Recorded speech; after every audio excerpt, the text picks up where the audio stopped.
ಓಂ ನಮೋ ಭಗವತೆ ತಸ್ಮೈ ವ್ಯಾಸಾಯಾಮಿತ ತೇಜಸೆ ಯಸ್ಯ ಪ್ರಸಾದಾದ್ ವಕ್ಷ್ಯಾಮಿ ನಾರಾಯಣ ಕಥಾಮಿಮಾಂ ಪ್ರಕೃತಿಃ ಸಾ ಪರಾಮಹ್ಯಂ ರೋದಸಿ ಲೋಕಧಾರಿಣಿ ರತಾ ಸತ್ಯಾಮರಾಜಯ್ಯ ಲೋಕಾನಾಮಾತ್ಮ ಸಂಹಿತಾ ಭಕ್ತಿರ್ಜ್ಞಾನಂ ಸವೈರಾಗ್ಯಂ ಪ್ರಜ್ಞಾ ಮೇಧಾ ಧೃತಿಸ್ಥಿತಿಃ ಯೋಗಃ ಪ್ರಾಣೋ ಬಲಂ ಚೈವ ವೃಕೋದರ ಇತಿ ಸ್ಮೃತಃ. ಶ್ರೀ ಗುರುಭ್ಯೋ ನಮಃ.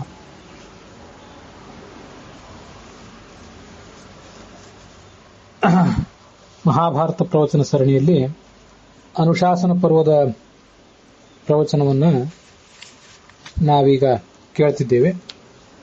ಅದರಲ್ಲಿ ಇವತ್ತು ನಾವು ನೋಡ್ತಾ ಇರುವಂಥದ್ದು ವಾವಿಳ್ಯ ರಾಮಸ್ವಾಮಿ ಶಾಸ್ತ್ರಿಗಳ ಪಾಠದಲ್ಲಿ 33ನೇ ಅಧ್ಯಾಯ.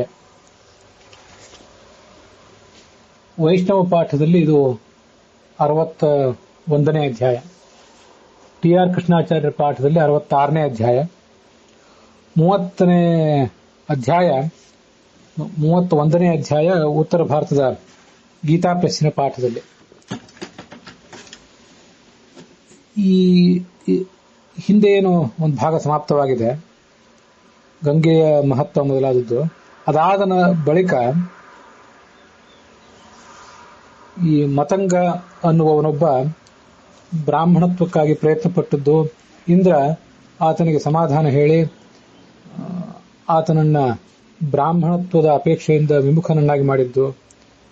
ಮತ್ತೆ ಇನ್ನೊಂದು ಅಧ್ಯಾಯದಲ್ಲಿ ಪ್ರಕರ್ದನ, ವೀತಹವ್ಯ, ಕಾಶಿರಾಜನ ಮಕ್ಕಳ ಕಥೆ, ಈ ಎಲ್ಲ ಕಥೆಯನ್ನು ಕೂಡ ನಾವು ಕೇಳಬೇಕು. ಆದರೆ ಈ ಭಾಗ ಈಗಾಗಲೇ ಹಿಂದೆ ನಮ್ಮ ಶ್ರವಣಕ್ಕೆ ವಿಷಯ ಆಗಿದೆ. ಬೇರೆ ಬೇರೆ ಅಧ್ಯಾಯಗಳಲ್ಲಿ, ಬೇರೆ ಬೇರೆ ಪಾಠಗಳಲ್ಲಿ, ಬೇರೆ ಬೇರೆ ಅಧ್ಯಾಯ ಸಂಖ್ಯೆಯ ರೂಪದಲ್ಲಿ ಈ ಕಥೆಯೆಲ್ಲ ಬಂದಿರೋದ್ರಿಂದ ನಾವಿದನ್ನ ಹಿಂದೆ ನೋಡಿ ಮುಗಿಸಿದ್ದೀವಿ. ಇದೇ ಅನುಶಾಸನ ಪರ್ವದ 4ನೇ ಅಧ್ಯಾಯದ ಪ್ರವಚನದ ಪ್ರಸಂಗದಲ್ಲಿ ಇದನ್ನೆಲ್ಲ ನೋಡಿದ್ದೀವಿ. ವಿಶ್ವಾಮಿತ್ರರು ಬ್ರಾಹ್ಮಣ್ಯವನ್ನು ಪಡ್ಕೊಂಡದ್ದು, ಮತಂಗ ವೀತಹವ್ಯರ ಕಥೆ, ಇದೆಲ್ಲ 3, 4, 5 ಈ ಭಾಗಗಳಲ್ಲಿ ಬಂದಿದೆ. ಮತ್ತೆ ವರ್ಣ ವ್ಯವಸ್ಥೆಯ ವಿಮರ್ಶೆ, ಇದೆಲ್ಲವೂ ಕೂಡ ಈ ಹಿಂದೆ ಬಂದಿದೆ. ಆದ್ದರಿಂದ ಆ ಭಾಗಗಳನ್ನು ಈಗ ಬಿಟ್ಟು ಮುಂದಿನ ಭಾಗವನ್ನು ಈಗ ನೋಡ್ತೇವೆ. ಶ್ರೇಷ್ಠರಾದಂತಹ ಜ್ಞಾನಿಗಳ ಲಕ್ಷಣ, ಅವರನ್ನು ಸತ್ಕರಿಸುವುದರಿಂದ ಸಿಗುವಂತಹ ಒಂದು ಫಲ, ಇದನ್ನೆಲ್ಲ ನಾರದರು ಕೃಷ್ಣನಿಗೆ ಹೇಳಿದಂತೆ ಇವತ್ತು ನಾವು ನೋಡೋರಿದ್ದೇವೆ. ಸ್ವಸ್ಥಸ್ತು ಸತಾಂ ಅಶೇಷ ಸನ್ಮಂಗಲಾನಿ ಭವಂತು. ಅದ್ಯ ನಾರದೇನ ಮಹಾಮುನಿನ ಭಗವಂತಂ ಯಾದವಂ ಕೃಷ್ಣಂ ಪ್ರತಿ ಬ್ರಾಹ್ಮಣಾನಾಂ ಶ್ರೇಷ್ಠತಾ ತೇಷಾಂ ಪೂಜನೇನ ಸತ್ಕಾರೇಣ ಚ ಯತ್ ಫಲಂ ಲಭ್ಯತೆ ಇತ್ಯಸ್ಮಿನ್ ವಿಷಯೇ ನಾರದಸ್ಯ ಅಭಿಪ್ರಾಯಃ. ತದ್ವ್ಯಾಜೇನ ಚ ಬ್ರಾಹ್ಮಣಾನಾಂ ಕರ್ತವ್ಯ ನಿರೂಪಣಂ ಅಪಿ ಅಸ್ಮಿನ್ನೇವ ಅಧ್ಯಾಯೇ ಯದ್ವರ್ತತೆ ತದದ್ಯ ನಿರೂಪ್ಯತೆ. ಯುಧಿಷ್ಠಿರಃ ಭೀಷ್ಮಮೇವಂ ಪಪ್ರಚ್ಛ. ಹೇ ಭರತರ್ಷಭ ಯುಧಿಷ್ಠಿರ, ಅಸ್ಮಿನ್ ಲೋಕೆ ಅಥವಾ ತ್ರೈಲೋಕ್ಯೇವ ಕೇ ಪೂಜ್ಯಾಃ ಪೂಜಾ ಯೋಗ್ಯಾಃ ತದೇತತ್ ವಿಸ್ತರೇಣ ಬ್ರವೀಹಿ ಮೇ.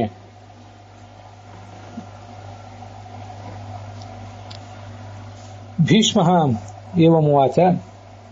ಅಸ್ಮಿನ್ ವಿಷಯೇ ಕಶ್ಚನ ಪ್ರಾಚೀನಃ ಇತಿಹಾಸಃ ಉದಾಹ್ರಿಯತೆ. ನಾರದಸ್ಯ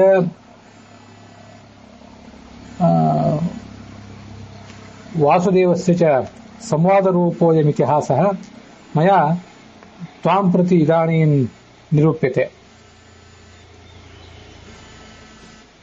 ನಾರದಃ ಕದಾಚನ ಪ್ರಾಂಜಲಿಃ ಭೂತ್ವಾ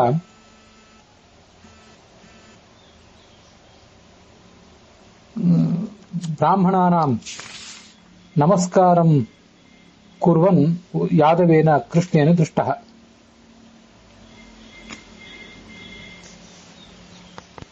ನಾರದರು ಮತ್ತು ಕೃಷ್ಣನಿಗೊಮ್ಮೆ ಭೇಟಿಯಾದಾಗ ಆ ನಾರದರು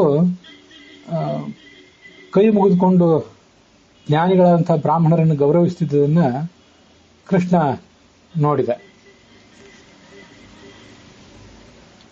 ಆಗ ಅವನು ಹೀಗೆ ಕೇಳಿದ, ಕೇಶವ ಪರಿಪಪ್ರಚ್ಛ ಭಗವನ್ ಕಾನ್ ನಮಸ್ಯಸಿ. ನಾರದರೆ, ತಾವು ಯಾರನ್ನ ನಮಸ್ಕರಿಸ್ತಾ ಇದ್ದೀರಿ? ನನಗೆ ನೀವು ಮಾಡುವಂಥ ಈ ಒಂದು ವಿಚಿತ್ರವಾದ ಚರ್ಯೆ ಏನು ಅಂತ ಗೊತ್ತಾಗ್ತಾ ಇಲ್ಲ. ಆದ್ರಿಂದ ನೀವು ಮಾಡ್ತಿರುವಂತಹ ಈ ಕೃತ್ಯದ ಅಭಿಪ್ರಾಯವೊಂದನ್ನು ನನಗೆ ಹೇಳಿ ಅಂತ ಅವನು ಕೇಳಿಕೊಂಡ ಕೃಷ್ಣ. ನಾನು ಇದನ್ನು ತಿಳಿಯಬಹುದಾಗಿದ್ರೆ ಶಕ್ಯಂ ಚೇತ್ ಶ್ರೋತುಂ ಅಸ್ಮಾಭಿಃ, ನೀವು ಇದನ್ನು ಹೇಳಿ. ಆಗ ನಾರದರಂದ್ರು, ತ್ವತ್ತೋನ್ಯಃ ಕಫುಮಾನ್ ಲೋಕೆ, ಈ ವಿಷಯವನ್ನು ಕೇಳಲಿಕ್ಕೆ ನಿನಗಿಂತ ಶ್ರೇಷ್ಠರಾದಂತಹ ವ್ಯಕ್ತಿಗಳು ಮತ್ತಾರು ಸಿಗ್ತಾರೆ? ನಾನು ಯಾರನ್ನು ನಮಸ್ಕಾರ ಮಾಡ್ತೇನೆ ಅಂದ್ರೆ ವರುಣನನ್ನ. ಈ ಶ್ಲೋಕ ತುಂಬಾ ಚೆನ್ನಾಗಿದೆ, ಅದನ್ನು ನಾವು ಕೂಡ ಗಮನಿಸೋಣ.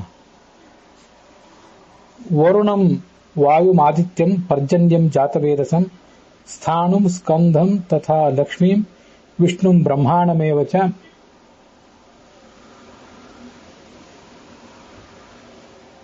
ವಾಚಸ್ಪತಿಂ ಚಂದ್ರಮಸಂ ಅಪಹ ಪೃಥ್ವೀಂ ಸರಸ್ವತೀಂ ಪೃಥ್ವೀಂ ತಥೈವ ಚ ಅಂತ ಕೆಲವು ಕಡೆ ಇದೆ.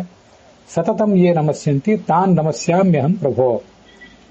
ನಾನು ಜ್ಞಾನಿಗಳಾದಂತಹ ಕೆಲವು ಬ್ರಾಹ್ಮಣರನ್ನ, ಮುನಿಗಳನ್ನು ನಮಸ್ಕಾರ ಮಾಡ್ತಿದ್ದೇನೆ. ಇವರು ಯಾರನ್ನು ನಮಸ್ಕಾರ ಮಾಡ್ತಾರೆ? ವರುಣನನ್ನ, ವಾಯುವನ್ನ. ವಾಯು ಅಂದ್ರೆ ಪ್ರವಾಹ ವಾಯು ಅಂತ ನಾವು ತಿಳ್ಕೊಳ್ಬಹುದು. ಆದಿತ್ಯ ಅಂದ್ರೆ ಸೂರ್ಯ. ಪರ್ಜನ್ಯ ಅಂದ್ರೆ ಮಳೆಗೆ ಅಭಿಮಾನಿ ದೇವತೆ ಆದಂಥವನು. ಅವನೊಬ್ಬ ಬೇರೆ ದೇವತೆ ಇದ್ದಾನೆ, ಅದು ಕೂಡ ನಮ್ಗೆ ಗೊತ್ತಿದೆ. 19, 20ನೇ ಕಕ್ಷಾದಲ್ಲಿ ಬರುವಂಥವನು, ಅಥವಾ 17ನೇ ಕಕ್ಷಾದಲ್ಲಿದ್ದರೂ ಇದ್ದಿರಬಹುದು, ಅದನ್ನು ಗಮನಿಸಿ. ಇಂದ್ರನಿಗಿಂತ ಭಿನ್ನನಾದ ಒಬ್ಬ ದೇವತೆ. ಇಂದ್ರನೂ ಮಳೆಗೆ ಕಾರಣ, ಪರ್ಜನ್ಯನೂ ಮಳೆಗೆ ಕಾರಣ. ಅಗ್ನಿ ಗೊತ್ತಿದೆ. ಶಿವ, ಸ್ಥಾಣು ಅಂದ್ರೆ ಶಿವ. ಸ್ಕಂಧ ಅಂದ್ರೆ ಷಣ್ಮುಖ. ಲಕ್ಷ್ಮಿ ಗೊತ್ತು, ವಿಷ್ಣು ಗೊತ್ತು. ಬ್ರಹ್ಮ ಅಂದ್ರೆ ಚತುರ್ಮುಖ.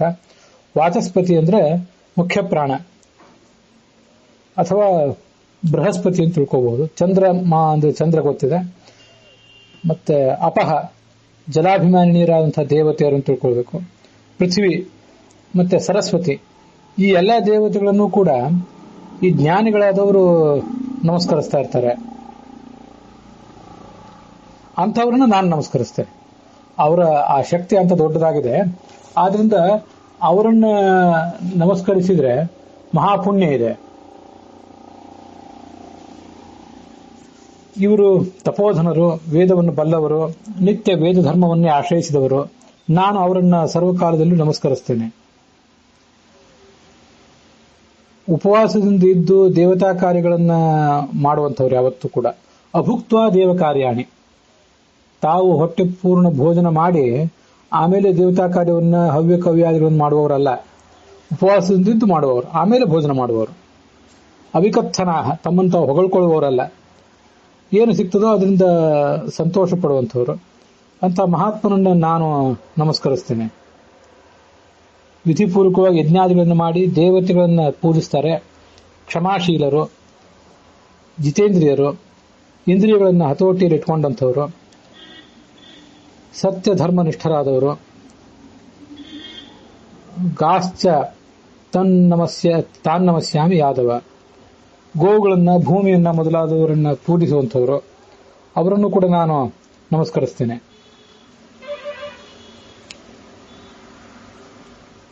ಅರಣ್ಯದಲ್ಲಿದ್ದು ಕಂದ, ಮೂಲ, ಫಲ ಇತ್ಯಾದಿಗಳನ್ನು ತಿಂದು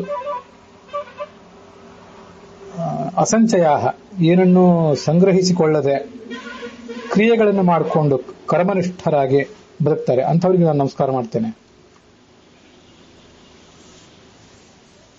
ತಾವು ಎಂಥದೇ ನಿಸ್ಪೃಹ ಜೀವನ ನಡೆಸ್ತಾ ಇದ್ರೂ ಕೂಡ ಸೇವಕರನ್ನ, ತಮ್ಮ ಕುಟುಂಬವನ್ನ ಅವರು ಪೋಷಿಸ್ತಾರೆ, ಅತಿಥಿ ಸತ್ಕಾರ ಮಾಡ್ತಾರೆ. ಅದೊಂದು ವ್ರತ ಅವರಿಗೆ. ಅತಿಥಿ ಸತ್ಕಾರ ಅಂತ ಅನ್ನೋದು ಒಂದು ವ್ರತ.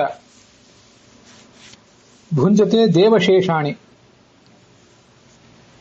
ಈ ಎಲ್ಲ ದೇವತೆಗಳಿಗೆ ಪೂಜಾ ರೂಪವಾಗಿ ನೈವೇದ್ಯ, ಬಲಿಹರಣ, ವೈಶ್ವದೇವ ಇತ್ಯಾದಿಗಳನ್ನು ಮಾಡಿದ ಬಳಿಕವೇ ತಾವು ಭೋಜನ ಮಾಡ್ತಾರೆ. ಅಂಥವ್ರನ್ನು ನಮಸ್ಕರಿಸ್ತೇನೆ.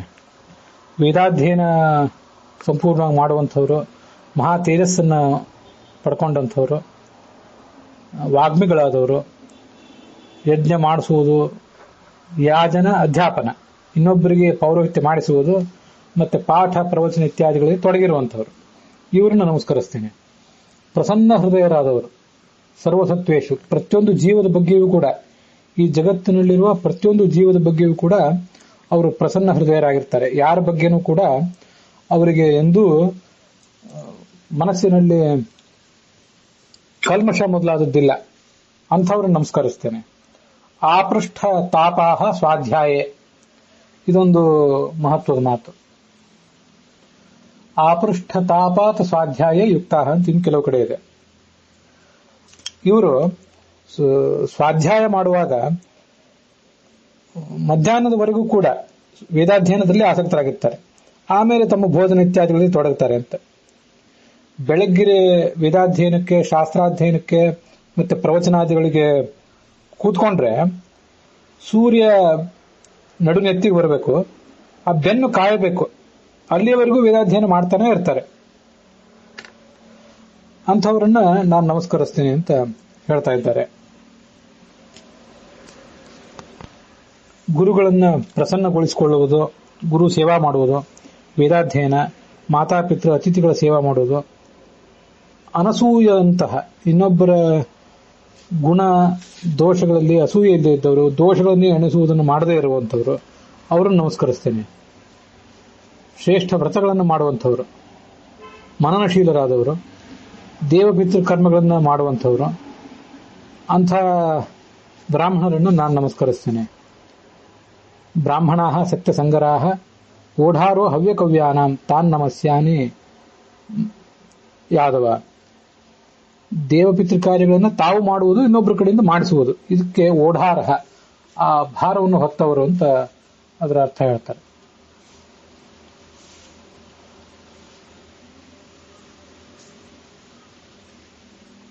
ಗುರುಕುಲಾಶ್ರಯ, ಗುರುಕುಲದಲ್ಲೇ ಇರ್ತಾರೆ.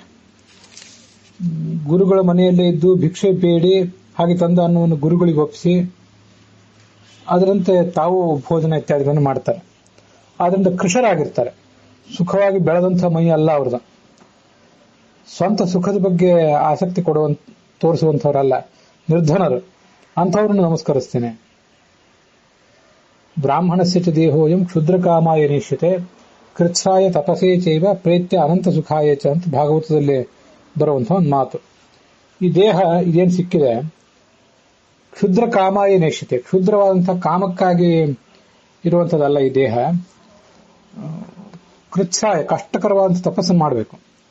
ತಪಸ್ಸೇ ಚೈವ ಪ್ರೇತ್ಯ ಅನಂತ ಸುಖಾಯ ಚ, ಮುಂದೆ ಮಹಾ ಸುಖವನ್ನು ಕೂಡ ಪಡ್ಕೊಳ್ಬೇಕು. ಇವರಿಗೆ ಅಹಂಕಾರ ಮಮಕಾರಗಳಿಲ್ಲ. ಶೀತ ಉಷ್ಣ, ಸುಖ ದುಃಖ, ಲಾಭಾಲಾಭ ಮೊದಲಾದ ದ್ವಂದ್ವಗಳಿಲ್ಲ. ದೇಹಾಭಿಮಾನ ತೊರೆದಂಥವರು, ನಿಷ್ಪ್ರಯೋಜನರು. ಅಂದ್ರೆ ತಾವು ಮಾಡುವಂತಹ ಕಾರ್ಯದ ಪ್ರತಿಫಲವಾಗಿ ಬೇರೆ ಏನನ್ನೂ ಕೂಡ ಬಯಸದೇ ಇರುವಂಥವ್ರು, ಅಂತ ಸ್ವಾರ್ಥರಹಿತರಾಗಿ ಈ ಕಾರ್ಯಗಳನ್ನು ಮಾಡುವಂಥವ್ರು ಅಂತ ಅದರ ಅರ್ಥ. ಅಹಿಂಸಾ ನಿರತರಾದವರು, ಸತ್ಯವ್ರತರಾದವರು, ಅಂಥವ್ರನ್ನ ನಮಸ್ಕರಿಸ್ತೇನೆ.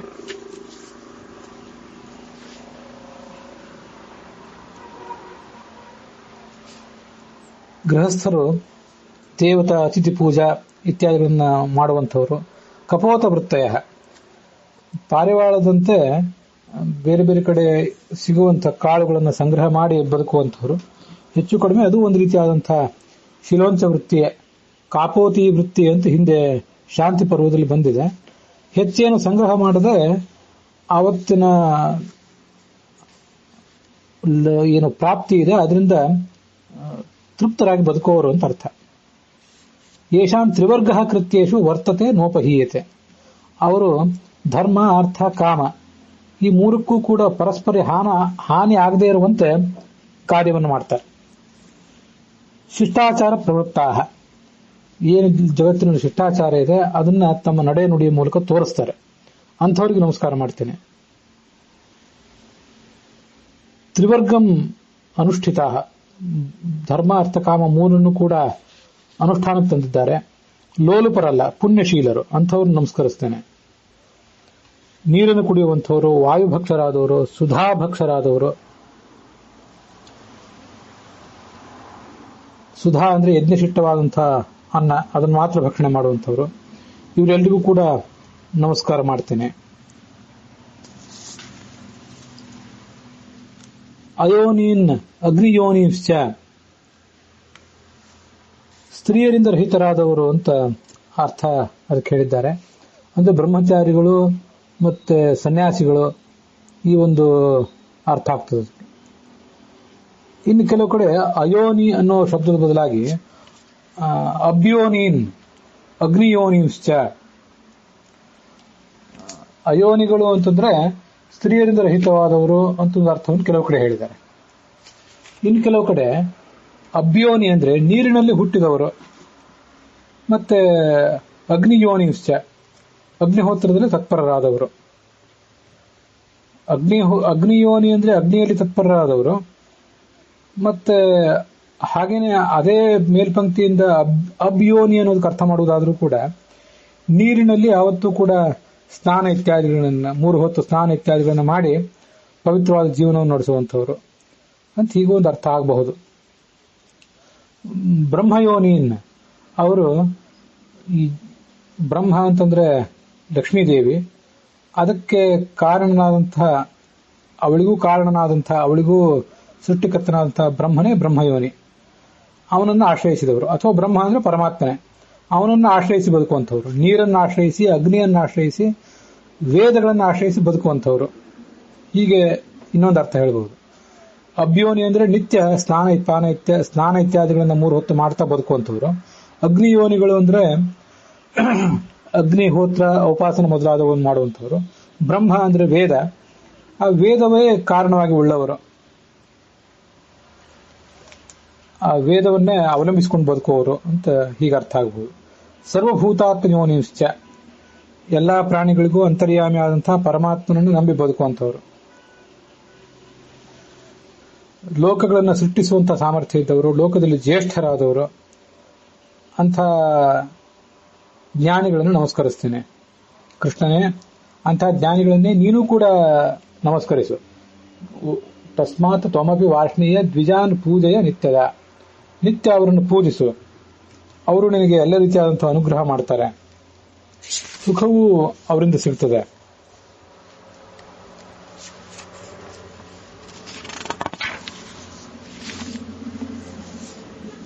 ನಿತ್ಯ ಅತಿಥಿ ಸತ್ಕಾರದಲ್ಲಿ ಅವರು ಆಸಕ್ತರಾಗಿರ್ತಾರೆ. ಅಂಥವರನ್ನ ಪೂಜಿಸಿದ್ರೆ ಎಲ್ಲಾ ತರದ ಸಂಕಟದಿಂದ ನಾವು ಕೂಡ ಮುಕ್ತರಾಗ್ತೇವೆ. ಉದ್ವೇಗರಹಿತರಾದವರು, ಸ್ವಾಧ್ಯಾಯಿಗಳು. ಇಲ್ಲಿ ಈ ಕೆಲವು ಶ್ಲೋಕಗಳಲ್ಲಿ ದುರ್ಗಾಣ್ಯತಿ ತರಂತಿತೆ, ಕಷ್ಟಗಳನ್ನು ಹೇಗೆ ಮನುಷ್ಯ ದಾಟುವುದು ಅದನ್ನು ತೋರಿಸ್ತಾ ಇದ್ದಾರೆ ಒಂದು 4-8 ಶ್ಲೋಕಗಳಲ್ಲಿ. ಇಂಥದೇ ಒಂದು ಅಧ್ಯಾಯ ಈ ಹಿಂದೆ ಕೂಡ ಬಂದಿತ್ತು, ದುರ್ಗಾತಿತರಣ ಅಧ್ಯಾಯ ಅಂತ ಶಾಂತಿ ಪರ್ವದಲ್ಲಿ. ಸರ್ವಸ್ವವನ್ನು ಅತಿಥಿ ಸತ್ಕಾರಕ್ಕಾಗಿ ಉಪಯೋಗಿಸಬೇಕು. ಗೋವುಗಳು ಅಂದ್ರೆ ಆಕಳುಗಳು, ಅಥವಾ ವೇದಗಳು, ಬ್ರಾಹ್ಮಣರು ಅಂದ್ರೆ ಜ್ಞಾನಿಗಳು, ಅವರಲ್ಲಿ ಭಕ್ತಿ ಇರಬೇಕು. ಅವರು ದುರ್ಗಗಳನ್ನು ದಾಟುತ್ತಾರೆ, ಕಷ್ಟಗಳನ್ನ, ಪರದೋಷಗಳನ್ನ ಪರಿಗಣಿಸಬಾರದು. ವೇದಾಧ್ಯಯನದಲ್ಲಿ ಆಸಕ್ತರಾದವರು ದುರ್ಗಾಣಿ ಅತಿತರಂತಿ. ಎಲ್ಲ ದೇವತೆಗಳನ್ನು ನಮಸ್ಕರಿಸಬೇಕು, ಕರ್ಮಶ್ರದ್ಧ ಇರಬೇಕು, ಜಿತೇಂದ್ರಿಯತ್ವ ಇರಬೇಕು. ಅವರು ದುರ್ಗಾಣಿ ಅತಿತರಂತಿ. ವ್ರತಾನುಷ್ಠಾನ ಮಾಡಬೇಕು, ದಾನರತರಾಗಿರ್ಬೇಕು ಅಂಥವರು ದುರ್ಗಾಣಿ ಅತಿತರಂತೆ. ತಪಸ್ವಿಗಳಾಗಿದ್ದು ಕೌಮಾರ ಬ್ರಹ್ಮಚಾರಿಣ, ವೇದಾಧ್ಯಯನ ಮಾಡುವಾಗ ಬ್ರಹ್ಮಚರ್ಯವನ್ನು ಪಾಲಿಸುವಂಥವರು, ಶುದ್ಧವಾದಂತಹ ಅಂತಃಕರಣ ಇದ್ದವರು ದುರ್ಗಾಣಿ ಅತಿತರಂತೆ. ದೇವತೆಗಳ ಅತಿಥಿಗಳ ಭೃತ್ಯರ, ದೇವತೆಗಳ ಪಿತೃಗಳ ಪೂಜಾ ತರ್ಪಣಾದಿಗಳಲ್ಲಿ ಆಸಕ್ತರಾದವರು, ಅತಿಥಿ ಸತ್ಕಾರದಲ್ಲಿ ಆಸಕ್ತರಾದವರು, ಸೇವಕರ ಭರಣ ಪೋಷಣದಲ್ಲಿ ಆಸಕ್ತರಾದವರು, ಯಜ್ಞ ಶೇಷವನ್ನ ತಿನ್ನುವಂಥವರು, ಶಿಷ್ಟಾನ್ನ ಭೋಜನೋ ಏಚ ಅಂಥವರು ಎಲ್ಲ ದುರ್ಗಗಳನ್ನು ಕೂಡ ದಾಟ್ತಾರೆ. ಅಗ್ನಿಮಾಧಾಯ ವಿಧಿವತ, ನಿತ್ಯ ಅಗ್ನಿಯನ್ನ ಉತ್ಪತ್ತಿ ಮಾಡಿ, ಅರಣ್ಯ ಮಥನದಿಂದ ಅಗ್ನಿಯನ್ನು ಉತ್ಪತ್ತಿ ಮಾಡಿ ಆ ಅಗ್ನಿಯಲ್ಲಿ ಪ್ರಾರ್ಥನೆ ಮಾಡುವಂಥವರು, ಯಜ್ಞದಲ್ಲಿ ಸೋಮೋದ ಆಹುತಿಯನ್ನು ಕೊಡುವಂಥವರು ದುರ್ಗಾಣಿ ಅತಿತರಂತೆ. ಮಾತಾ ಪಿತೃ ಇವುಗಳಲ್ಲಿ ಗೌರವ ಕೊಡುವಂಥವರು ದುರ್ಗಾಣಿ ಅತಿತರಂತೆ ಅಂತ ಹೀಗೆ ಹೇಳಿ ನಾರದರು ತಮ್ಮ ಮಾತನ್ನು ಮುಗಿಸಿದರು. ಭೀಷ್ಮರು ಯುಧಿಷ್ಠಿರನಿಗೆ ಹೇಳಿದರು, ನೀನು ಕೂಡ ಅದರಂತೆ ಜ್ಞಾನಿಗಳನ್ನ ಅತಿಥಿಗಳನ್ನು ಗೌರವಿಸು, ಅದರಿಂದ ಸದ್ಗತಿಯನ್ನು ಪಡೀತಿ. ಸಮ್ಯಕ್ ಪೂಜೆಯ ನಿತ್ಯಂ ಹಿ ಗತಿ ವಿಷ್ಟಾಮವಾಪ್ಸಿಸಿ. ಅಲ್ಲಿಗೆ ಆ ಅಧ್ಯಾಯ ಸಮಾಪ್ತವಾಗ್ತದೆ. ಈ ಮುಂದಿನ ಒಂದು ಅಧ್ಯಾಯದಲ್ಲಿ ಶರಣಾಗತರಾದವರನ್ನ ರಕ್ಷಿಸುವಂಥವರಿಗೆ ಏನು ಫಲ ಅಂತ ಅನ್ನೋದನ್ನು ಹೇಳ್ತಾರೆ. ಅಲ್ಲಿ ಯುಧಿಷ್ಠಿರನ ಪ್ರಶ್ನೆಗೆ ಭೀಷ್ಮರು ಉತ್ತರ ಕೊಡುವಂತಹ ಒಂದು ಮಾತಿದೆ. ಇದನ್ನ ಈ ಹಿಂದೆ ನಾವು ಒಂದ್ ಕಡೆ ಕೇಳಿದ್ದೇವೆ. ಈ ಶಿಬಿ ಚಕ್ರವರ್ತಿಯನ್ನ ಅಗ್ನಿ ಮತ್ತು ಇಂದ್ರರಿಬ್ಬರು ಕೂಡ ಹದ್ದು ಮತ್ತು ಪಾರಿವಾಳದ ರೂಪ ತಾಳಿ ಧರಿಸಿ ಬಂದು ಅವನ ಧರ್ಮವನ್ನು ಪರೀಕ್ಷೆ ಮಾಡೋದು. ಆತ ಆ ಪಾರಿವಾಳದ ಬದಲಾಗಿ ತನ್ನ ಶರೀರದ ಮಾಂಸವನ್ನೇ ಕಿತ್ತಿಕೊಟ್ಟು ಆ ಮೂಲಕ ಪಾರಿವಾಳವನ್ನು ರಕ್ಷಿಸಲಿಕ್ಕೆ ತೊಡಗಿದ್ದು ಅವನಿಗೆ ಸದ್ಗತಿಯಾಗಿದ್ದನ್ನು ನಾವು ಕೇಳ್ತೇವೆ. ವನಪರ್ವದಲ್ಲಿ ಈ ಕಥಾ ಬಂದಿದೆ. ತೀರ್ಥಯಾತ್ರಾ ಪರ್ವದಲ್ಲಿ ಲೋಮಶುರಿ ಕಥೆಯನ್ನು ಹೇಳ್ತಾರೆ. ಅಲ್ಲಿರುವಂತಹ ಕೆಲವು ಶ್ಲೋಕಗಳು ಇಲ್ಲಿಗೂ ಕಂಡು ಬರ್ತವೆ. ಇಲ್ಲಿ ಆ ಶಿಬಿ ಚಕ್ರವರ್ತಿಯ ಸ್ಥಾನದಲ್ಲಿ ವೃಷದರ್ಭ ಅಂತ ರಾಜ ಇದ್ದಾನೆ. ಅವನು ತನ್ನ ಶರೀರವನ್ನೇ ಅರ್ಪಿಸಿ ಸದ್ಗತಿಯನ್ನು ಪಡಿತಾನೆ. ನೀಲಕಂಠರ ಒಂದು ಸಂಪಾದನೆಯಲ್ಲಿ ಅವರು ವ್ಯಾಖ್ಯಾನ ಮಾಡಿರುವಂತಹ ಪಾಠದಲ್ಲಿ ಅಧ್ಯಾಯ ಕಂಡು ಬರ್ತದೆ. ಆದರೆ ಬೋರಿ ಭಂಡಾರ್ಕರ್ ಓರಿಯೆಂಟಲ್ ರಿಸರ್ಚ್ ಇನ್ಸ್ಟಿಟ್ಯೂಟ್ನವರು ಸ್ಥಾಪನೆ ಮಾಡಿದ ಪ್ರಕಟಿಸಿದ ಪುಸ್ತಕದಲ್ಲಿ ಅಧ್ಯಾಯ ಕಾಣಿಸುವುದಿಲ್ಲ. ಪ್ರಕ್ಷಿಪ್ತವೂ ಏನೋ ಸಂಶಯ ಕಾಣುತ್ತದೆ. ಆದರೂ ಅದನ್ನ ಸಂಕ್ಷಿಪ್ತವಾಗಿ ಹೇಳ್ತೇನೆ. ಅಲ್ಲಿ ಹೆಚ್ಚಿನ ಅಂಶ ಏನಿಲ್ಲ. ಈ ಕಥೆ ನಮಗೆ ಗೊತ್ತಿದೆ. ಒಂದು ಗಿಡುಗ ಪಾರಿವಾಳವನ್ನು ಬೆನ್ನಟ್ಟಿತ್ತು. ಪಾರಿವಾಳ ಚಕ್ರವರ್ತಿ ಆದಂತಹ ವೃಷದರ್ಭ ರಾಜನ ಬಳಿಗೆ ರಕ್ಷಣೆಯನ್ನು ಬಯಸಿ ಬಂದಿತ್ತು.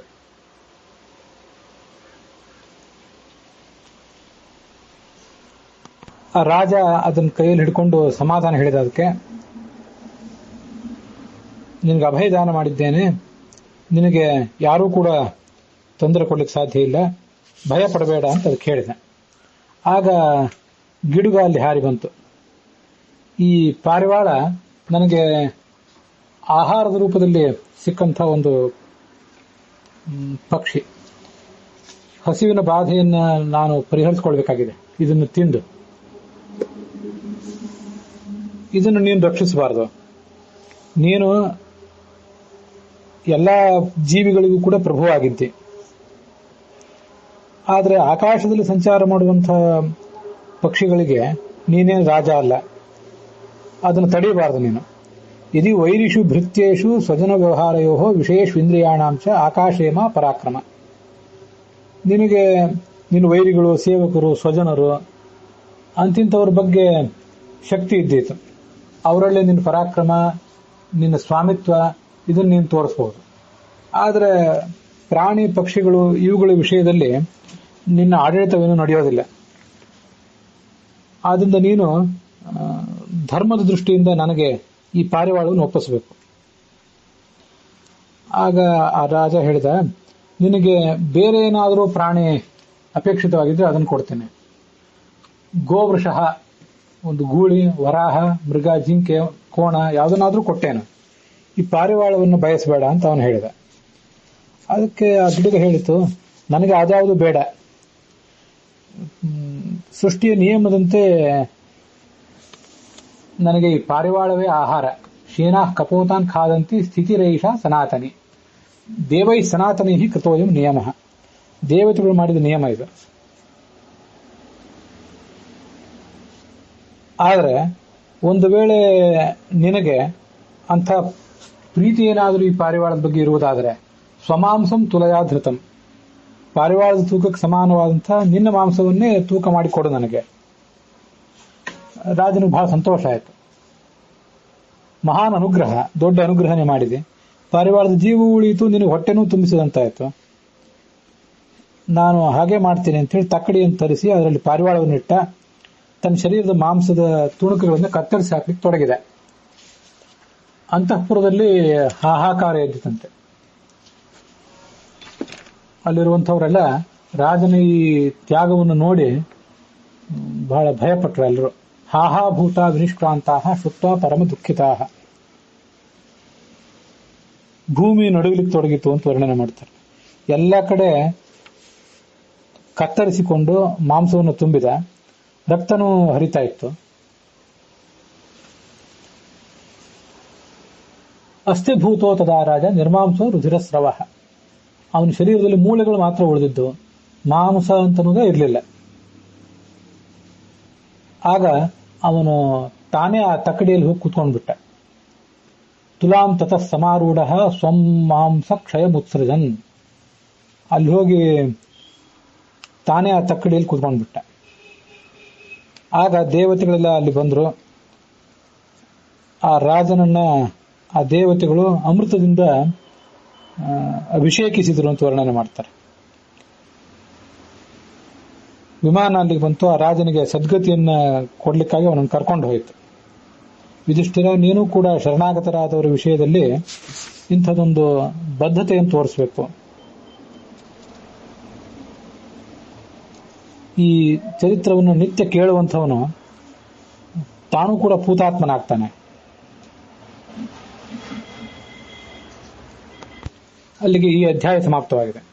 ಮುಂದೆ ನಾವು ನೋಡುವಂತಹ ಅಧ್ಯಾಯ ವಾವಿಳ್ಯ ರಾಮಸ್ವಾಮಿ ಶಾಸ್ತ್ರಿಗಳ ಪಾಠದಲ್ಲಿ 34ನೇದ್ದು, ಟಿ ಆರ್ ಕೃಷ್ಣಾಚಾರ್ಯರ ಪಾಠದಲ್ಲಿ 68ನೇದ್ದು, ವೈಷ್ಣವ ಪಾಠದಲ್ಲಿ ನಾವು ನೋಡುವಂಥದ್ದು 63ನೇದ್ದು, ಉತ್ತರ ಭಾರತದ ಪಾಠದಲ್ಲಿ 33ನೇದ್ದು. ಇಲ್ಲೂ ಕೂಡ ಬ್ರಾಹ್ಮಣರ ಮಹತ್ವವನ್ನು ವರ್ಣನೆ ಮಾಡ್ತಾರೆ.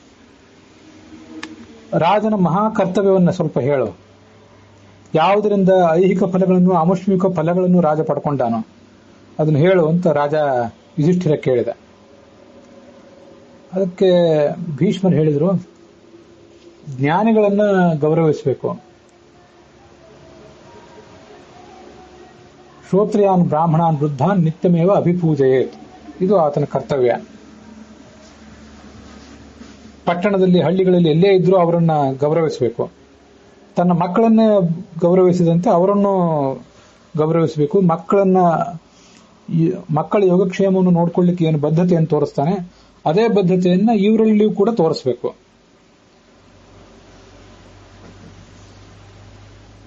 ಏಷ ಅಪಿ ಯೇಷಾಂ ಪೂಜ್ಯತಮಃ. ಅವರಲ್ಲಿ ಯಾರು ಅತ್ಯಂತ ಶ್ರೇಷ್ಠರಿದ್ದಾರೆ ಅವರನ್ನು ಹೆಚ್ಚು ಗೌರವಿಸಬೇಕು.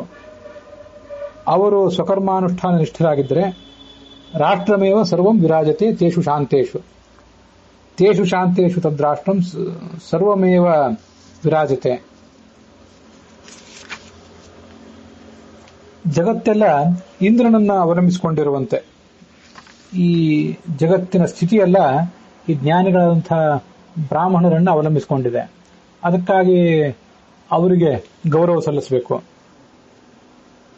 ಅವರಿಗೇನಾದರೂ ಕೋಪ ಬಂದರೆ ಈ ಅಭಿಚಾರ ಮಂತ್ರಗಳಿಂದ, ಅಥರ್ವ ವೇದದಲ್ಲಿ ಹೇಳಲ್ಪಟ್ಟಂತಹ ಮಂತ್ರಗಳಿಂದ ವಿರೋಧಿಗಳನ್ನ ನಾಶಪಡಿಸಿಬಿಟ್ಟಾರು. ಆದ್ರಿಂದ ಅವರ ಕೋಪಕ್ಕೆ ಗುರಿಯಾಗುವಂತೆ ಯಾವ ಕೆಲಸವನ್ನು ಮಾಡಬಾರದು. ದಿಶಶ್ಚ ಅಪಿ ಅಪಾವೃತಾ. ದಿಕ್ಕುಗಳು ಕೂಡ, ದಿಕ್ಕು ವಿದಿಕ್ಕು ಈ ಲೋಕಗಳು ಯಾವುವು ಕೂಡ ಅವರ ಕೋಪವನ್ನು ತಡ್ಕೊಳ್ಳಾರವು. ಅವರು ಅಗ್ನಿಜ್ವಾಲೆಯಂತೆ ಅತ್ಯಂತ ಕ್ರೂರಿಗಳಾಗಿಬಿಡ್ತಾರೆ. ಮಹಾಪರಾಕ್ರಮಿಗಳು ಕೂಡ ಇಂಥ ಜ್ಞಾನಿಗಳ ಬಗ್ಗೆ ಭಯಪಡ್ತಾರೆ. ಕೂಪಾಯ ತೃಣಚ್ಛನ್ನಾಹ, ಅವರು ಹುಲ್ಲಿನಿಂದ ಮುಚ್ಚಲ್ಪಟ್ಟಂತಹ ಬಾವಿಯಂತೆ, ಬೂದಿ ಮುಚ್ಚಿದ ಕೆಂಡದಂತೆ ತಮ್ಮ ವ್ಯಕ್ತಿತ್ವವನ್ನು ಮುಚ್ಚಿಕೊಂಡಿರ್ತಾರೆ. ಅನೇಕ ಜನ ಹಠ ತೊಟ್ಟು ಕೆಲಸ ಮಾಡುವಂಥವ್ರು ಇರ್ತಾರೆ, ಅಂತ ಕಠೋರವಾದ ಸ್ವಭಾವದವರು. ಮೃದವಹ, ಅತ್ಯಂತ ಮೃದು ಸ್ವಭಾವದವರು ಕೆಲವರು. ನಾನಾ ಥರದ ವೃತ್ತಿಗಳನ್ನು ಆಶ್ರಯಿಸಿರ್ತಾರೆ ಅವರು. ಕೃಷಿ ಗೋರಕ್ಷಮಪ್ಯೇಕೆ, ಕೃಷಿಯನ್ನು ಅವಲಂಬಿಸಿ, ಹೈನುಗಾರಿಕೆಯನ್ನು ಅವಲಂಬಿಸಿ ಬದುಕುವಂಥವ್ರು ಇರ್ತಾರೆ. ಇದೆಲ್ಲ ಆಪತ್ಕಾಲದಲ್ಲಿ ಅಂತ ತಿಳ್ಕೋಬೇಕಷ್ಟೆ. ಬ್ರಾಹ್ಮಣರಿಗೆ ಅದು ಸಹಜವಾದ ಧರ್ಮ ಏನಲ್ಲ. ಭಿಕ್ಷಾಟನ ಮಾಡುವಂಥವ್ರು ಕೆಲವರು, ಕಳ್ಳರು ಸುಳ್ಳರು ಇದ್ದಾರೆ.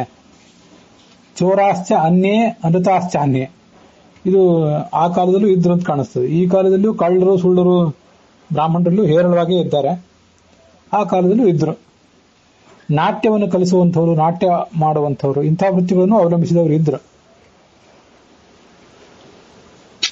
ಇನ್ನು ಕೆಲವರು ಪಾರ್ಥಿವೇಶು ಇತರೇಶು ಚ, ರಾಜರ ಸಮಾಜದ ಕಾರ್ಯಗಳನ್ನು ಮಾಡುವಂಥವ್ರು, ವಿವಿಧ ಆಕಾರ ಯುಕ್ತಾಶ್ಚ,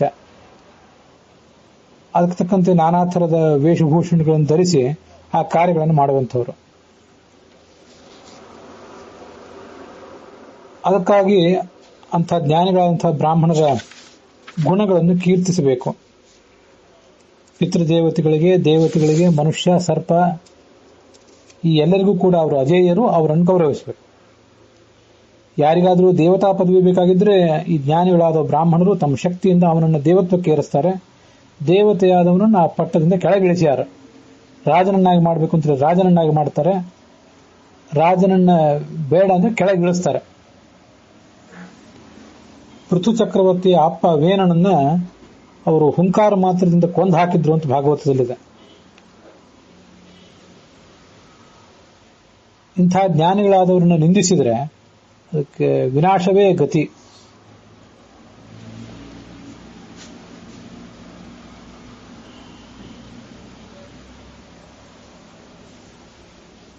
ಈ ಜ್ಞಾನಿಗಳಾದಂಥವರು ಯಾರನ್ನಾದರೂ ಆಶೀರ್ವದಿಸಿದರೆ, ನೀನು ಮಾಡಿದ ಉತ್ತಮವಾದ ಕಾರ್ಯವಾಗಿದೆ ಅಂತ ಆಶೀರ್ವದಿಸಿದರೆ ಅವನಿಗೆ ಒಂದು ಅಭ್ಯುದಯ, ಅವನು ಜೀವನದಲ್ಲಿ ಮುಂದೆ ಬರ್ತಾನೆ. ಯಾರನ್ನಾದರೂ ಕೋಪಗೊಂಡು ಅವರು ಶಪಿಸಿದರೆ ಆಗ ಆ ವ್ಯಕ್ತಿ ಹಾಳಾಗಿ ಹೋಗ್ತಾನೆ. ಬ್ರಾಹ್ಮಣ ಹಿಯ ಪರಾಕೃಷ್ಟ ಪರಾಭೂಯಾತ್ ಕ್ಷಣಾಬ್ಧಿಸಹ. ಶಕ, ಯವನ, ಕಾಂಬೋಜ ಮೊದಲಾದ ಜಾತಿಯವರೆಲ್ಲ ಮೊದಲು ಕ್ಷತ್ರಿಯರೇ ಆಗಿದ್ರು. ಕ್ಷತ್ರಿಯ ಜಾತಯ ವೃಷಲತ್ವಂ ಪರಿಗತಾ ಬ್ರಾಹ್ಮಣಾನಾಂ ಅದರ್ಶನಾತ್. ಇವರೆಲ್ಲ ಮೊದಲು ಕ್ಷತ್ರಿಯರಾಗಿದ್ರು. ಆದರೆ ಕ್ರಮವಾಗಿ ಆ ಕೆಲವು ಪ್ರದೇಶಗಳಲ್ಲಿ ಅವರಿಗೆ ಬ್ರಾಹ್ಮಣರ ಮಾರ್ಗದರ್ಶನ ಇತ್ಯಾದಿಗಳು ಇಲ್ಲದಂತಾದವು. ಆದ್ರಿಂದ ಅವರು ಶೂದ್ರರಂತೆ ಆಗಿ ಹೋದರು. ದ್ರವಿಡರು, ಕಲಿಂಗರು, ಪುಲಿಂದ, ಉಶೀನರ, ಕೋಲಿ ಸರ್ಪ, ಮಾಹಿಷ, ಕೋಲಿ ಸರ್ಪ ಅಂತ ಕೆಲವು ಕಡೆ ಇದೆ, ಕೌಲಾಹ ಸರ್ಪ ಅಂತ ಕೆಲವು ಕಡೆ ಇದೆ, ಮಾಹಿಷಕಾಹ, ಇವರೆಲ್ಲ ಕ್ಷತ್ರಿಯರೇ. ಆದರೆ ಬ್ರಾಹ್ಮಣರ ಮಾರ್ಗದರ್ಶನವಿಲ್ಲದ ಕಾರಣಕ್ಕಾಗಿ ಶೂದ್ರರಂತೆ ಆಗಿ ಹೋದರು. ಇದು ನಾವು ಇತಿಹಾಸದಲ್ಲಿ ಗಮನಿಸಬೇಕಾದಂತಹ ಒಂದು ಅಂಶ. ಹಿಂದೆ ನಾನೊಂದು ಅಭಿಪ್ರಾಯಪಟ್ಟದನ್ನ ನಮ್ಮ ಗುರುಗಳಾದಂಥ ಪೇಜಾವರ ಶ್ರೀಪಾದರು ಕೂಡ ಅನುಮೋದಿಸಿದ್ರು. ಇಡೀ ಭೂಮಂಡಲವೆಲ್ಲವೂ ಕೂಡ, ಇದೆಲ್ಲವೂ ಭರತ ವರ್ಷವೇ ಇದೆ, ಇದೆಲ್ಲವೂ ಕೂಡ ಕರ್ಮಭೂಮಿಯೇ ಆಗಿತ್ತು. ಆಗ ನಾವು ಎಲ್ಲಿ ಬೇಕಾದಲ್ಲಿ ಸಂಚಾರ ಮಾಡುವಂಥ ಒಂದು ಅನುಕೂಲವೂ ಇತ್ತು. ಎಲ್ಲವೂ ಕರ್ಮಭೂಮಿ ಆಗಿದ್ದರಿಂದ ಇದು ಗಮ್ಯ, ಇದು ಅಗಮ್ಯ ಅನ್ನುವಂಥ ಒಂದು ಪ್ರಸಂಗ ಏನು ಇರಲಿಲ್ಲ. ಆದರೆ ಕ್ರಮವಾಗಿ ಕೆಲವು ಭೂಮಿಗಳು ತಮ್ಮ ವೈದಿಕತ್ವವನ್ನು, ವೈದಿಕ ಸಂಸ್ಕಾರವನ್ನು ಕಳ್ಕೊಂಡವು. ಆಗ ಕರ್ಮಭೂಮಿ ಅಂತಿದ್ದದ್ದು, ಸನಾತನ ಧರ್ಮದ ಪಾಲನೆಗೆ ಅನುಕೂಲಕರವಾದಂತಹ ಭೂಮಿ ಅನ್ನೋದೇನಿದೆ ಅದು ಕ್ರಮವಾಗಿ ಸೀಮಿತ ಆಗ್ತಾ ಹೋಯಿತು. ಕೆಲವು ಭೌಗೋಳಿಕ ಕಾರಣಗಳು, ರಾಜಕೀಯ ಕಾರಣಗಳು ಅದಕ್ಕೆ ಇದ್ದಿರಬಹುದು. ಆದರೆ ಬೇರೆ ಕಡೆ ಇರುವಂತಹ, ಇದೇ ನಮ್ಮ ಭೂಗೋಳದಲ್ಲೇ ಇವತ್ತು ನಾವು ನೋಡುವಂಥ ಗ್ಲೋಬ್ನಲ್ಲೇ ಇರುವಂತಹ, ನಾವು ಹೋಗ್ಲಿಕ್ಕೆ ಸಾಧ್ಯ ಇದೆ. ಹೋಗಬಹುದಾಗಿದೆ. ನಮಗೆ ಯಾವುದಾದ್ರು ಮಾರ್ಗದಿಂದ ವಾಹನಗಳಿಂದ ಹೋಗಬಹುದು ನಾವಲ್ಲಿ. ಆದರೆ ಅಲ್ಲಿರುವಂಥವ್ರು ಆ ವೈದಿಕ ಸಂಸ್ಕಾರವನ್ನು ಕಳ್ಕೊಂಡಿದ್ದರಿಂದ ಆ ಭೂಮಿಗಳು ಇವತ್ತು ಕರ್ಮಭೂಮಿಯಾಗಿ ಉಳಿದಿಲ್ಲ. ಕ್ರಮವಾಗಿ ಕರ್ಮಭೂಮಿತ್ವ ಅನ್ನೋದು ಸೀಮಿತವಾಗಿದೆ ಅಂತ ಅಭಿಪ್ರಾಯಪಟ್ಟಿದ್ದೆ. ಅದಕ್ಕೆಲ್ಲ ಇಲ್ಲಿ ಕೆಲವು ಮಾರ್ಗಗಳಿವೆ ನೋಡಿ. ಶಕ, ಯವನ, ಕಾಂಬೋಜ, ಭಾರತದ ವಾಯುವ್ಯ ದಿಕ್ಕಿನಲ್ಲಿರುವಂಥವ್ರು ಕೆಲವರು, ಹಾಗೆ ದ್ರಾವಿಡ ಅಂದ್ರೆ ದಕ್ಷಿಣ ಭಾರತ, ಕಲಿಂಗ ಅಂದ್ರೆ ಒರಿಸ್ಸಾ ಹೀಗೆಲ್ಲ ಕಾಣಿಸ್ತದೆ, ಮಾಹಿಷ ಅಂದ್ರೆ ಮೈಸೂರು ಅಂತ ಕಾಣಿಸ್ತದೆ, ಮೈಸೂರಿನ ಭಾಗ. ಇವರೆಲ್ಲರೂ ಕೂಡ ಇಲ್ಲಿರುವಂಥವ್ರು ಈಗ ಇರುವಂಥವ್ರು ಅಂತ ನಾನು ಹೇಳೋದಿಲ್ಲ. ಇದ್ಯಾವುದೋ ಪ್ರಾಚೀನ ಕಾಲದ ಒಂದು ಉಲ್ಲೇಖ ಅಷ್ಟೇ. ಕೆಲವರು ಅಲ್ಲಿದ್ದವರು ಸರಿಯಾದ ಮಾರ್ಗದರ್ಶನವಿಲ್ಲದ ಕಾರಣಕ್ಕಾಗಿ ಅವರೆಲ್ಲ ಶೂದ್ರರಂತಾಗಿ ಹೋದರು ಅಂತ ವರ್ಣನೆ ಮಾಡ್ತಾರೆ. ಹಾಗಾಗಿ ಜ್ಞಾನಿಗಳಾದಂಥ ಬ್ರಾಹ್ಮಣರ ಮಾರ್ಗದರ್ಶನ ಸಮಾಜಕ್ಕೆ ಬೇಕು. ಇದು ಬ್ರಾಹ್ಮಣರ ಕರ್ತವ್ಯವೂ ಕೂಡ ಅವರಿಗೆ ಮಾರ್ಗದರ್ಶನ ಮಾಡುವುದು. ಬ್ರಹ್ಮಹತ್ಯ ಅಂತನೂ ಎಲ್ಲದಕ್ಕಿಂತ ದೊಡ್ಡ ದೋಷ. ಯಾವ ಕಾರಣಕ್ಕಾಗಿ ಅವರು ನಿಂದೆ ಮಾಡಬಾರ್ದು, ಅಥವಾ ಅಲ್ಲಿಂದ ಎದ್ದು ಹೋಗಿಬಿಡ್ಬೇಕು, ಅಥವಾ ತಲೆ ತಗ್ಗಿಸ್ಕೊಂಡು ಕೂತಿರ್ಬೇಕಾದ್ರು. ಅವರ ವಿರೋಧವನ್ನ ಕಟ್ಕೊಳ್ಬಾರ್ದು, ಆ ಜ್ಞಾನಿಗಳ ವಿರೋಧವನ್ನ. ದುರ್ಗ್ರಾಹ್ಯೋ ಮುಷ್ಟಿನಾ ವಾಯು ದುಸ್ಪರ್ಶ ಪಾಣಿನಾ ಶಶಿ. ಕೈಯಿಂದ ಗಾಳಿಯನ್ನೇನಾದ್ರು ಹಿಡಿಯಲಿಕ್ಕೆ ಸಾಧ್ಯನಾ? ಚಂದ್ರನನ್ನ ಕೈಯಿಂದ ತಮ್ಮ ಮುಷ್ಟಿಯಿಂದ ಹಿಡ್ಕೊಳ್ಳಿಕ್ಕೆ ಸಾಧ್ಯವಾ? ಪೃಥ್ವಿಯನ್ನ ತಲೆಯ ಮೇಲೆ ಧರಿಸುವುದು ಸಾಧ್ಯವಿದೆಯೇನೋ? ದುರ್ಧರ ಪೃಥ್ವಿ ರಾಜನ ದುರ್ಜಯಾ ಬ್ರಾಹ್ಮಣಾ ಭುವಿ. ಅಲ್ಲಿಗೆ ಈ ಅಧ್ಯಾಯವು ಕೂಡ ಸಮಾಪ್ತವಾಗಿದೆ. ಅಲ್ಲಿಗೆ ಇವತ್ತಿನ ಈ ಭಾಗ ಸಮಾಪ್ತವಾಗಿದೆ.